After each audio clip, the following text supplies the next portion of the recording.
consistently, culminating in even some 30% cumulative increase in the base pay in 2024. This is notwithstanding the fact that prices of many basic goods have not moderated. Is this an admission that a year on, they have still not improved the set conditions which will warrant workers getting decent increase in their base pay, or an admission that they have just been deceiving organized labor? Despite moderating headline inflation, prices of many essential goods and services remain stubbornly elevated, a phenomenon economists refer to as downward price stickiness. The cost of food, utilities, transportation, and basic household necessities continue to consume an even larger share of workers' salaries, and alarmingly, there is no long-term plan to address this issue by the ruling government. Ladies and gentlemen, real fiscal discipline stands in stark contrast to the government's current approach, which involve opportunistic spending cuts and accounting manipulations. Genuine fiscal responsibility requires a comprehensive framework that balances immediate stability with long-term growth imperatives. And I have some recommendations of what reforms this government should be implementing. They should implement a program that will require full and transparent execution of Parliament-approved capital budgets, with quarterly reporting on project milestones and expenditure patterns. Comprehensive broadening of the revenue base through progressive taxation and formalization initiatives. We are not asking for increase in taxation. We are asking for the implementation of progressive taxation and formalizing initiatives which will reduce the dangerous dependence on volatile short-term financing. Strategic lengthening of domestic debt maturities to reduce rollover stress and create space for productive private sector credit. Establishment and protection of a minimum capital expenditure floor, explicitly linked to verified project milestones and development outcomes, and creation of transparent mechanisms for tracking and reporting on the economic impact of public investments, including job creation and revenue generation. These reforms will stabilize the economy on a genuinely sustainable growth path without maxing fundamental liquidity problems as prudent management. Members of the press, by systematically underspending the investment budget that Parliament approved for 2025, Ghana has made itself approximately $469 million poorer in 2025 alone, and permanently lost future growth capacity, creating an illusion of fiscal prudence built entirely on postponed progress and abandoned promise. The government has made a conscious choice to trade tomorrow's economic output for today's accounting optics, creating a growthless, jobless economy that has spectacularly failed to deliver on its core promises of transformation and prosperity to the people of Ghana. The current lower levels of inflation has rather imposed enormous strain on the people of Ghana, because the government did not address inflation from the supply side. The demand-side approach to inflation has ensured suppressed aggregate demand. The Bank of Ghana, for example, has admitted that as at August 2025, they had withdrawn 60 billion Ghana cedis from the market to control inflation. 60 billion Ghana cedis, the Bank of Ghana withdrew from the market just to control inflation. This obviously comes at a cost, whilst the withdrawal of liquidity dried up the pockets of Ghanaians. Farmers across the nation, from Techiman to Tamale, Ho, and many other parts of Ghana, if I don't call your town, forgive me. These farmers cannot sell their produce as demand has evaporated. Traders from Makola to Kejetia complain people are not buying their goods. In fact, let me remind traders across the country that this coming Christmas, if you don't sell to your expectation, know that it is because the NDC government has withdrawn 60 billion Ghana cedis from the market just to achieve a single-digit inflation and impoverish you. Ladies and gentlemen, Ghanaians out there should know that you are no more a matter of concern to this government, to this NDC government. They have forgotten about you after getting power from you. This is why their priority has shifted from you to using the recent helicopter accident involving some of our gallant citizens as cover to procure 2 jets 4 helicopters, and 2 offshore patrol vessels. This is going to cost our country $1.2 billion. Government must come clear why the purchase of 2 executive jets is a priority at the time it is asking Ghanaian workers to sacrifice more. As you know, ladies and gentlemen, lower aggregate demand drives down economic growth, increased unemployment. The economy is therefore growing below its potential. In the second quarter of 2025, the economy grew by 6.3%. This was less than the 7% growth in the same period in 2024. This government is praising itself for stabilizing the economy, but real economic stability should engender economic growth. Why is this stability not generating growth? It's a matter the government must explain. How is it that when the economy has been stabilized, the government is projecting economic growth for 2026 at 4.8%, far lower than the 5.7% achieved in 2024, at the time the NDC people say the economy was recklessly managed? How come? Now, an economy that is recklessly managed could produce a growth of 5.7%. And an economy that is now said to be stabilized is projecting to grow at 4.8% in 2026. This is Kosciuszko growth. Ladies and gentlemen, another issue copiously covered in the 2026 budget was the minister's assertion that they had brought Ghana from a high debt distress to moderate due to the reduction in the national debt. What he did not state in the budget were the reasons for achieving this. With the completion of almost 93% of eligible debts restructured in 2024, including 20 billion of domestic debt, $13.1 billion in Eurobonds, and $5.1 billion US in bilateral creditors' debt, Ghana was already on its way to achieving sustainable debt levels. These debt restructuring successes have further been cited by all the rating agencies, Fitch, S&P, and Moody's, as the main reason for the recent upgrades in Ghana's credit ratings. Yet the minister will not acknowledge this, conveniently. We all know that this NDC government did not undertake this restructuring work. They were all achieved under the government of President Nana Akufo-Addo. The minister has always found it difficult to acknowledge this, but this cannot be wished away. The record is there, and the record is solid.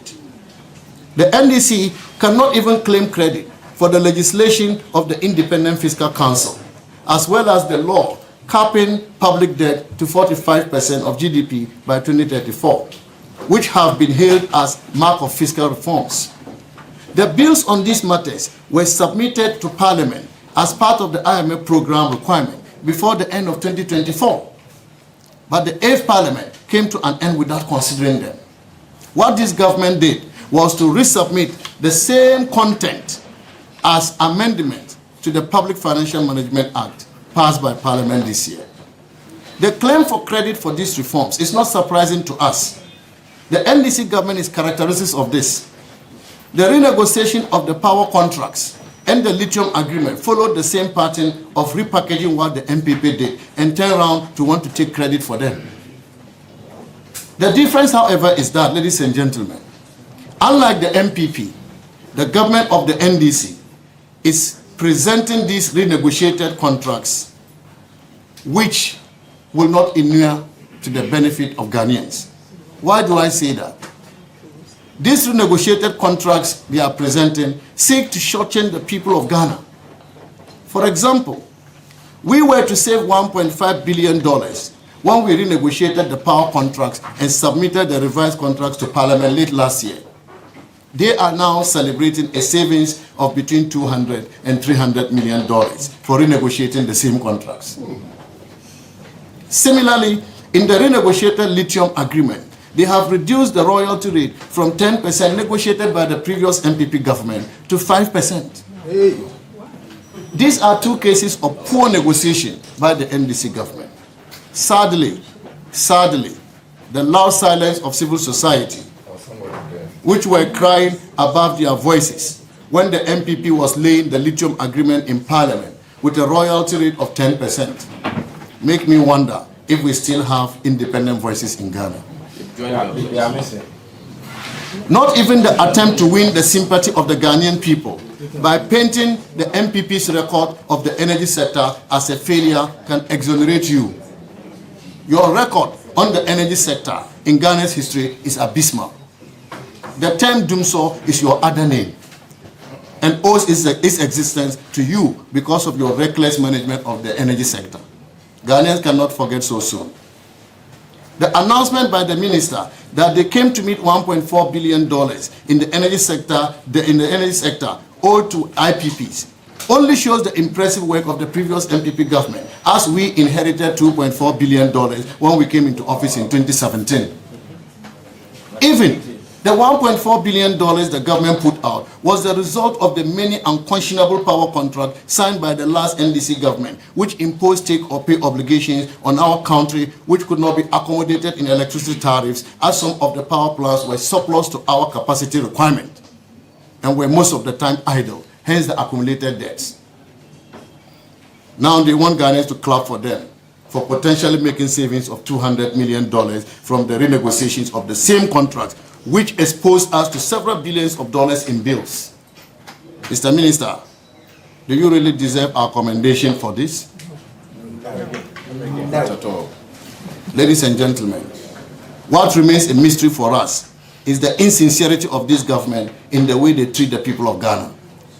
You remember the VAT reforms announced in the budget and seeking to decouple NHIS and get fund levies from VAT were first presented in the 2025 budget, and which, according to the minister, was to support businesses as it will remove distortions in budget administration and lower the rates. The question we ask is, why is this repeated in the 2026 budget? Is it simply because the government didn't mean it when they put it in the 2025 budget? When this government wants to increase taxes, it does it with meteoric speed. For example, when they wanted to increase the growth and sustainability levy on the mines, they got the bill passed in March. When they wanted to extend the import levy bill to 2028, they got the bill passed. When they wanted to increase the energy sector levy on petroleum products by 1 Ghana cedis per litre of petroleum products, they got the bill passed under certificate of urgency.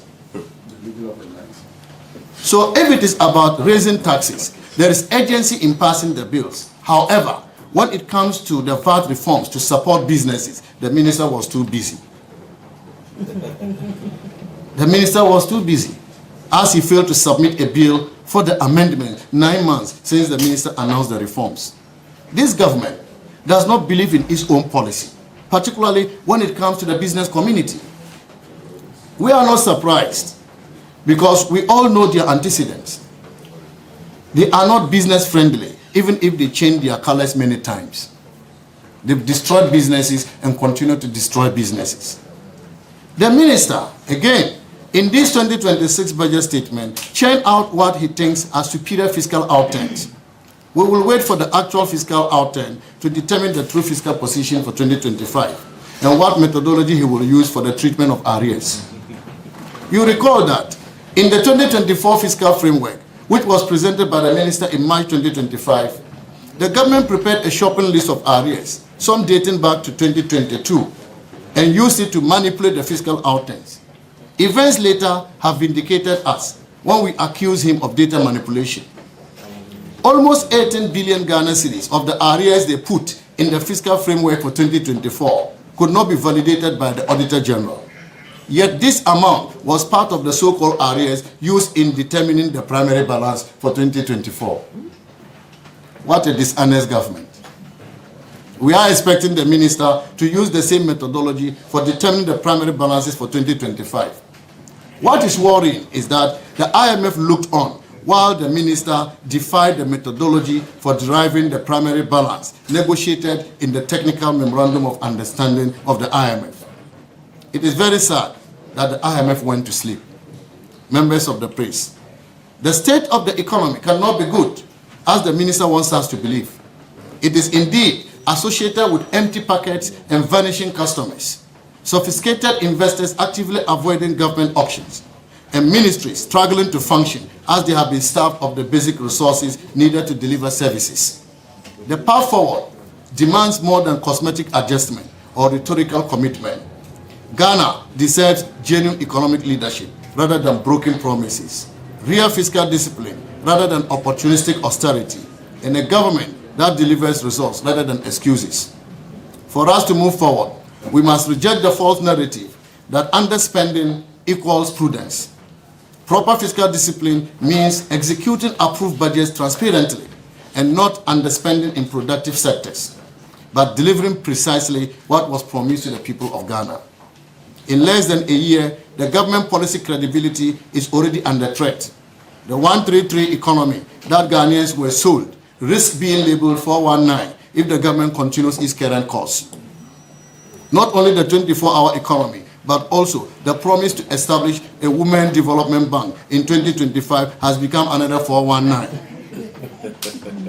which has again found space in the 2026 budget, another attempt to deceive the hard-working Ghanaian women.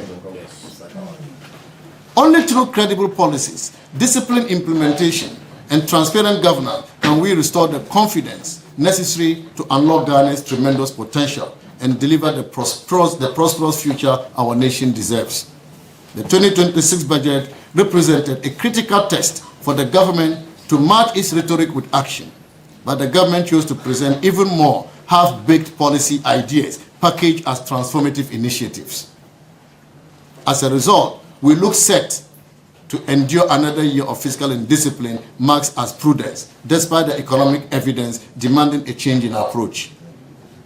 What we need is economic transformation, which Ghanaians were promised, but what we see now is economic stagnation masquerading as progress. It is economic decline disguised as development. And the 2026 budget does not offer the hope that could take us out of this. As we conclude, we would like to state that the structure of the 2026 budget does not support the claim of a major shift towards jobs, productivity, and transformation. Investment levels remain low, revenue projections are overly optimistic, borrowing pressures are high, key fiscal risks are under discussed, flagship programs lack transparency and costing, and budget commitment. The lower GDP base and revenue shortfalls mechanically raise the debt to GDP ratio, even if the cash deficits narrow. In effect, Ghana is consolidating by shrinking the denominator of its debt ratio. True debt sustainability requires sustained growth and credible revenue mobilization, not austerity that undermines both. Also, hidden financing pressures have not been duly reflected. The government has faced several uncovered auctions this year, and this is likely to be repeated next year. The Bank of Ghana bills remain attractive because they reflect the true interest that the market finds attractive and realistic, and these compete with the government's artificially managed bills. SOE liabilities beyond cocoa and energy that are not fully quantified. Domestic debt rollover risk, given the short-term maturities of government securities, as well as climate and disaster risks, which are not integrated into the macro-fiscal framework, pose further fiscal risk. Without addressing these risks, fiscal stability could be short-lived. Policies without clear budget risks are becoming slogans rather than deliverable programs. Ghana needs a better budget that strengthens revenue realism, expands productive investment, protects fiscal credibility, and enables the private sector to lead job creation. Members of the press, we can therefore, in conclusion, describe the 2026 budget, the Galamsey budget, as growthless, jobless, and minimalist budget. It contains only cosmetic rhetorics presented by a crawling government. The people of Ghana must speak up for the government to know that the honeymoon period is over. And we thank you very much for your attention. It's killer to your budget. Yes. We are taking only 2 questions. It's 12 o'clock. We know that most of the stations will be running the 12 o'clock news. So just 2 questions. So quickly. Yes, Eugene. Can you speak into the microphone? Yeah, well, just go ahead and speak then. So when you were at camp, the NDC accused you of misreporting your economic data, and you asked IMF to speak up, given on the fact that BUG is financing purchases of gold. So I want to know, what step will you take? Would you also go ahead to write to the IMF? Because when you had the help, they also accused you and they wrote to the IMF. So you have them to speak up. So what step will you take going forward? Very well. The second question, I prefer, let me give it to Ibrahim. Ibrahim, you can have the second. One quick one. So I'm looking at the 2026 budget, and it talks about 2025 quarter 1 to 3 expenditure performance. That's on commitment basis. And it says, Mr. Speaker, total expenditure on the commitment basis for the first 3 quarters of 2025 amounted to 175.9 billion, representing 4.6% of GDP. This outturn was 15.0% below the budget target of 207 billion. And he attributed this to a reduction in expenditure as a prudent measure. Is that what you disagree with? Yeah, so we'll take the second one and then Dr. Amin Adam will take the second one. Dr. Gideon Bwaku will take the first one. And just to announce, we have a lot of our colleagues who are here to support this press conference. I see Honorable Frank, Honorable Samuel Uku, Loretta, Fred, and my super man here, Honorable Kobi of Takari. Honorable Vincent Azegwa. The other disclaimers are very important. Let me take this opportunity to issue another disclaimer. Yes. Honorable Dr. Gideon Baku, you are going to take the second one first. Yes, Dr. Amin Adam Anta will take the second one first. Maybe let me just say something little on the issue on the IMF. He said Dr. Atufoso was blaming the IMF, and now we are also blaming the IMF. But if there is a blame, we shouldn't do it, we shouldn't bring it out. When the IMF will sleep and allow the government to deviate from the formula which the IMF agreed with us for determining the primary balance, we shouldn't say it. When the Bank of Ghana is financing gold board, which is monetary financing, the IMF made us to sign a memorandum of understanding with the Bank of Ghana that the Bank of Ghana will not finance government anymore. Yet, the Bank of Ghana is financing gold board. The minister has failed to release the $279 million he allocated to gold board in the 2025 budget. And the Bank of Ghana is financing the gold board.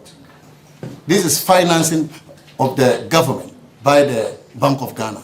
And when something like this is happening and the IMF is sleeping over its job, we shouldn't say it. So we will continue to